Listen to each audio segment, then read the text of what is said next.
is Miranda, if you want to introduce yourself. Yeah, hi everyone. My name is Miranda Sampson. My major is business administrations with a concentration in agribusiness. My hometown is Watsonville, California, so about 30 minutes north of CSUMB. And I'd probably say my favorite late night snack is like chocolate covered pretzels, kind of sweet, salty. I like sweet, so I enjoy that. And I don't know if Gladys if you want to unmute yourself, or you can write in the chat and just introduce yourself and those things. Okay, hello. Can you guys hear me? Yes. Yeah. Okay. My name is Gladys. I'm a business major. My concentration is also in finance. I'm from Big Shore, California, and right now I'd have to say my favorite snack is popcorn. Nice. And Julie, you're more than welcome if you want to. Hi. Hi, my name is Julie Manatad. I major in psychology.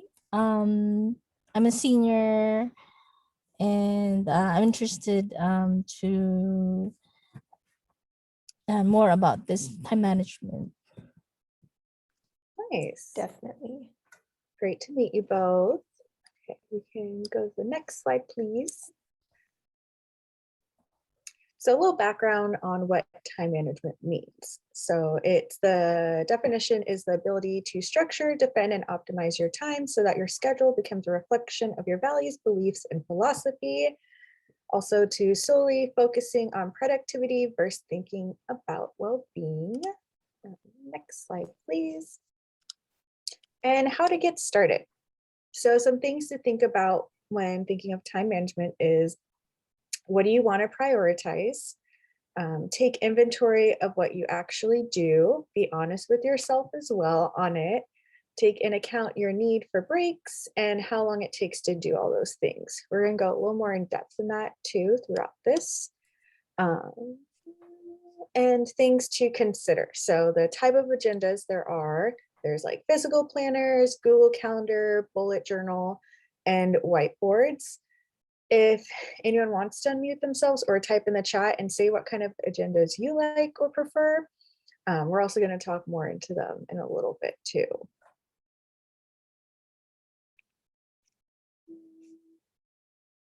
Definitely. Gladys likes a physical planner. Me too. I like being able to cross something out. It's very satisfying. Yes, I agree. You can go next slide. So more questions to ask yourself. So with the types of agenda, like what do you really want from this upcoming semester?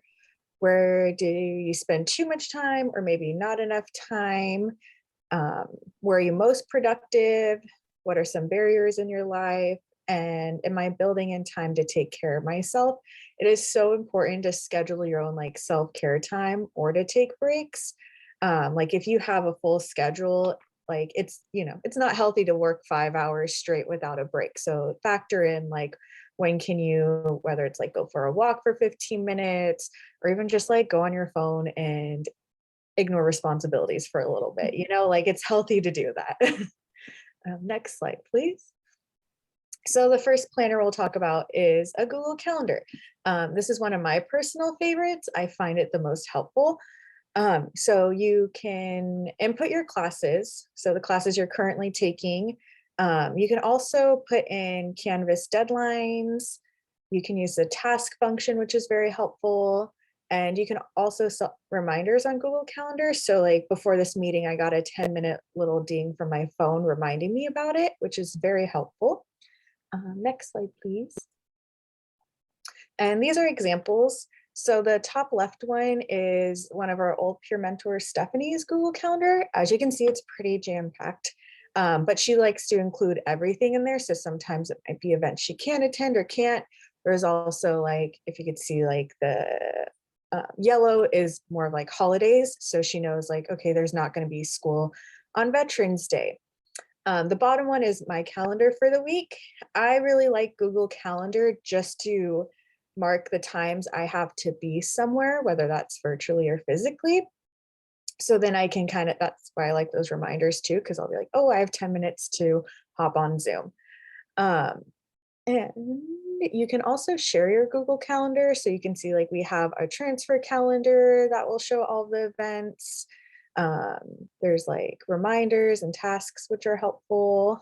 It's definitely something fun you can play around with, and you can color coordinate it too, which is great. Next one, please. And then physical planner. So this can be a week-to-week calendar. Again, you get to kind of draw in it or write in it, so you can, like the bottom photo shows, like you can do different colors for different things, whether it's classes, life, etc. And like Miranda said, you get to cross things out, which is so nice to do. I feel like it's very rewarding, crossing out like an entire day, especially if it's been a long one. And the next slide, please. This is another kind of layout. It's called the classic and modern. It reminds me of like what my mom had growing up, where it's just very simple. You can, so like this one's a month one, so you can see what you're doing for the month. Some of them have like a month in the beginning, a week, or a day. Next slide, please. And then also a whiteboard. Whiteboards are the more sustainable option, which is nice. You can write in the dates and can map out different months, color coordinate. You can also erase the whole month, which is nice too, because if like you have something every Tuesday, you don't have to erase it every month, like it'll just stay on there. I use a whiteboard sometimes when I feel like I have a lot going on that month. I'll take it out, and that way I can like physically see it above my desk. Next slide, please. And then there's a bullet journal. And those I feel like got really popular the past few years. They're personally not for me, but I know a lot of people who do love them. It's more than a planner or calendar. It's like daily to-dos lists. And I guess there's monthly calendars, weekly events, notes, long-term wants, goals, tasks, and reflections. I feel like how we described it, it's kind of like a diary too, which is nice. Yeah, it's more like if you're ever creative, or if you want to like write your own like schedule, or if you like using more space like for each day than like a normal planner might give you, it's definitely a good option just to make your own. You can get a cute journal from like Staples or Target and just make a key and color coordinate and that sort of thing. In organizing your classes. So a big part of your planner would be, your class schedule. So this is through assignments and your syllabus. In the beginning of every semester, I print out the syllabus and I go through it and I add in all of my due dates. And then I also keep that list too, usually in like a file that I can look at regularly. And setting time to do your homework. I set time, like an example list, it says like every Tuesday and Thursday for general ed classes, and Monday and Wednesdays for your core classes. I'm most productive in the morning, so I usually set like from 9 to 11 to work on like my capstone classes. And picking homework days. So again, like I like to work Monday through Thursday because I work another job on the weekends. And I know I'm not going to get my homework done on the weekends if I'm working long shifts. So having like a good set schedule is very helpful, and making sure you prioritize your class time. And study groups. Study groups are awesome. You can form an effective study group. It helps you be prepared, organized, and focused. Pick an appropriate meeting place. I know with COVID, a lot of my classes ended up using what's it called, Discord, to be able to kind of do study groups, or we use the Google Chats as well. That way, like if we had a test coming up or a project, we could all kind of put in like, hey, I'm going to go on this Zoom link if anyone wants to join me at these times to help kind of figure out the project we're doing, especially in my Excel class, which was really helpful to help each other out. Or you can meet in person. Now the library is open, which is really nice, and you can rent study rooms. Next, please. And these are my personal techniques. So again, I like to make a list, or I print out my syllabus and write everything that needs to be done, whether that's, I have one for the semester, and then I have one typically for a month, and then for the week. I decide what's important and I just number them. So I know like if I have a paper due Monday, that's the number one thing I need to put on my priority list. And setting a timeline, always important to mark due dates for things. I like to try to make it on my lists, like I'll write it's due a day before it's actually due. So that way I for sure don't procrastinate and I get it done on time. And yeah, get crossing things off, like whether that's digitally or physically, that's my favorite thing to do. I feel like it's very rewarding. Yeah, these were one of our other peer mentors techniques too, and I share a lot of these. So she, like you saw the example of, she used the Google Calendar like religiously. And like Aliah mentioned, a lot of times if you put an event in Google Calendar, it'll automatically remind you 10 minutes before, but you can also set it so that it reminds you different times. Like if you have a class and you have to like drive across campus, or if you live somewhere else and you need to get to campus, you can do it 30 minutes. You can do it like an hour before, just so you have time. And you can actually set like multiple reminders. So you can remind you an hour before and then 10 minutes before. Like this peer mentor, I also have a physical agenda. It's just fun for me. Like I'll just write out my classes and then I'll like highlight them each of different colors. Like all my classes are a certain color, and then my work hours are a different color. And then it's just nice to see like which specific homework items I need. So like I use my Google Calendar for events, but I use my physical planner for writing down homework that I have, quizzes I have to do. If I need to like send an email to someone, I'll write that down and just I'll check that and then cross it out when I'm done. Something I haven't done as much, but that she did a lot, is that she would schedule her social life on her like Google Calendar. Like if she knows that she has like a class in the morning and she has to do homework after that, but then her friend wants to go out and see a movie, she'll schedule that time from like 6 to 9 p.m. Because if she doesn't, then she'll probably end up doing homework or getting distracted or like doing something else. And so I think that's like a good way to kind of get the relaxing like self-care time that you need, in addition to prioritizing all the homework and other events that you have going on. Something I also recommend is trying to have a clean study space with like minimal distractions. This is something I really struggled with when all of my classes were virtual, because I would just sit in my room and it was so easy to like get distracted by like my TV's right there, I could turn it on, or I could go lay down in bed. But making sure that my desk was like clean and organized and I had my computer in front of me, and putting my phone away in a different area so I didn't look at it, so I didn't get notifications, I didn't get distracted with that, is a good thing to kind of try to practice. And then similar to scheduling social life, you can always schedule yourself relaxing time, TV time, just time to be alone. We all need just some space sometimes. For me, I don't always schedule it, but I like to end homework by like 6 p.m. and then I'll have dinner, I'll take a shower, and then I'll watch some Netflix. That's how I like de-stress at the end of my day. So those are some other techniques that you can use. And another thing we have is study music recommendations. So Miranda, if you're, or actually I can drop them in the chat. We have like some Spotify playlists that we've listened to or found that are good like study music. So it could be like, let's see. Lo-fi music's really popular. There's focus music playlists. You can go on Spotify or even YouTube. I really like listening to podcasts.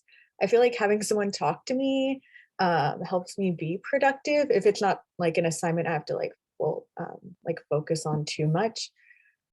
I find podcasts really nice to listen to, or I'll watch a TV show. I've also downloaded a lot of my books that I've had to read for school as audiobooks, so then I can listen to them while I'm working on that class. Also with reading the book, but downloading an audiobooks helped me a lot, especially if I'm on the go, or I grew up 2 hours from here. So sometimes if I want to go home, it's easier just to listen to an audiobook as I go home. It's like studying. other study recommendations?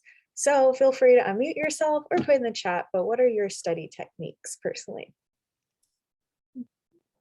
Can say anything that we've mentioned, or maybe you have your own way of studying, anything like that. Yeah, I kind of agree with you guys about like the whole podcasting because that's how I am. Yeah. And then I like to go to the library or like sit out here to do my work because I live in the dorm, so I always get distracted. And then with all of us in there, we always end up just talking and like not really working. So I think I really like to get out of my room to do my work. It also looks really nice outside. Yeah, I'm out here by the student union, like on the top floor. Nice. Yeah, definitely. Last semester, I had still virtual classes. So instead of like sitting in my room in East Campus, I'd go to the student union and I'd sit inside on the third floor in that like long table. And that's where I would do like my work and my classes. It was just nice to like you said, get out of the house and get away from other distractions and just have a time to focus on your work. Yeah, it's really fresh outside too. So it's like comfortable to be out here and focus. Yeah, exactly.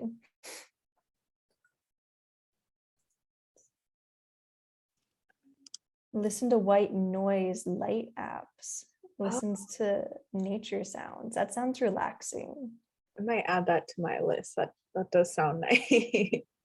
I know some people listen to like the noise of like oceans or like a rainforest, like rain.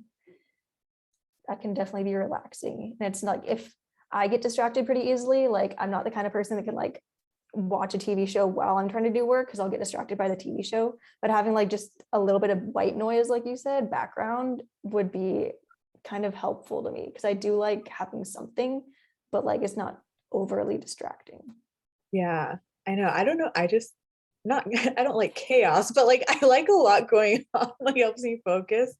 But yeah, I think that sounds nice. Hearing birds chirp or something. We can get some otter noises. What noise doesn't Yeah. bother me? Some otters, yes. Okay. And thank you both so much for coming today. We really appreciate it.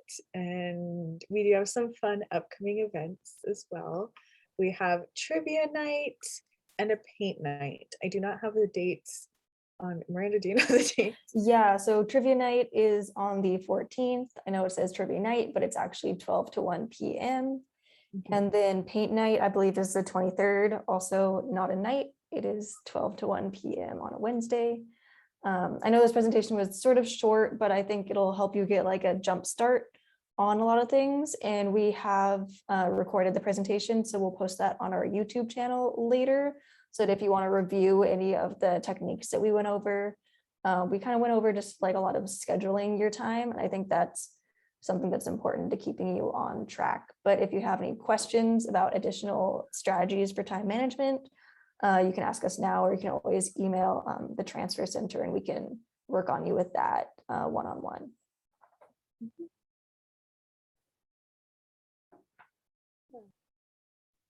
Okay, thank you guys. This was good. Yeah, thank you. Hopefully it was helpful, Gladys. Thank you. Yeah, thank you, Great. Julie. Great job. Great info. Thank you. Okay, have a good afternoon. You too. You too.